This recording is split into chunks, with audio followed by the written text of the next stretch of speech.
Friends, do you know if in 1947 a single brigadier had not held back an army nearly 50 times larger than his own for several crucial days? The map of Kashmir might look completely different today. In 1947, India had just been partitioned.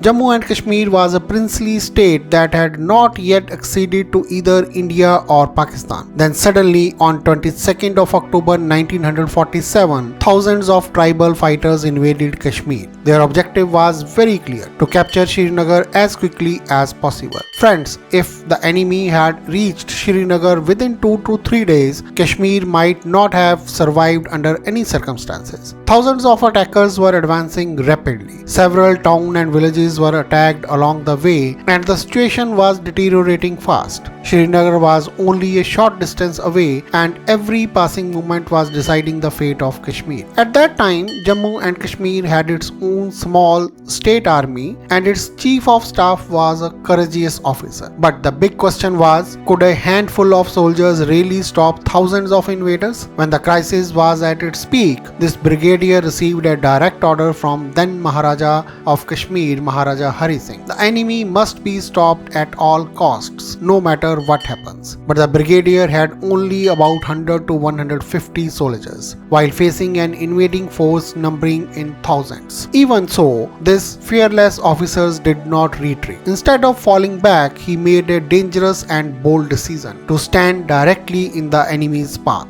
Friends, perhaps you have never thought that in war, even time can become a weapon. This brigadier understood that. He did not plan to win the battle outright, he planned to buy the time. He blew up the key bridges, blocked critical roads, slowed the enemy's advance at every turn. The invaders wanted to move forward, but at every step they encountered new obstacles. And from that moment began the battle that changed the course of history. For several days, fierce fighting continued, exhausted soldiers, limited weapons, and danger from all sides. Yet they did not surrender. Their objective was only one: to delay the enemy at any cost. Because they knew that every hour of delay could save Kashmir. Do you know that very delay gave India its biggest opportunity? Meanwhile, the ruler of Jammu and Kashmir sought India's help. On 26 October 1947, the instrument of accession was signed, and Kashmir officially acceded to India. The very next day, that is on 27th of October 1947, Indian troops were airlifted into Srinagar. Friends, imagine if the enemy had reached Srinagar first. Perhaps even the airfield would not have remained for the Indian army to land.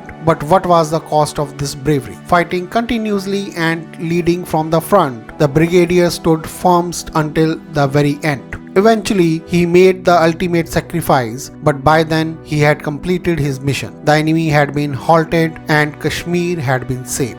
That is why even today, history asks in amazement, how did Kashmir remain secure with India despite such a massive invasion in 1947? The answer is, a soldier who held back an army nearly 50 times larger than his own for several crucial days. He was none other than Brigadier Rajinder Singh. History remembers him as a savior of Kashmir. It is important to note that at that time, Brigadier Rajinder Singh was not part of the Indian army. He was an officer of Jammu and Kashmir State Forces, yet for his extraordinary courage and supreme sacrifice in the defense of Kashmir, the Government of India posthumously awarded him Maha Chakra. Friends, in honor of this brave hero, a like and share are truly deserved. And don't forget to subscribe to the channel as well.